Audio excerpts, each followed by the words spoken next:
Experience లేని వాళ్ళు, ఏ చదువుకోనోళ్ళు, ఏ అమాయకులు వాళ్ళు బలవుతారు. వాళ్ళ సంఖ్యనే ఎక్కువ ఉన్నది కదా. అంటే ఇట్లనే ఉంచుదామా? 90% మందిని పేదరికంగా అడుగుతున్నట్టు నుంచి ఒక 5 మందో 10 మందో సుఖపడతాం, వాళ్ళ కష్టార్జితాన్ని దోసుకొని సుఖపడతాం అంటే దాన్ని అభివృద్ధి అనరు కదా.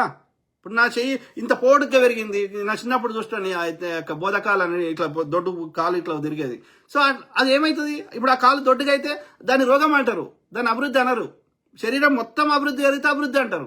అట్లనే సమాజంలో అన్ని సామాజిక వర్గాలు అందరు అభివృద్ధి జరిగితే దాన్ని అభివృద్ధి అంటారు.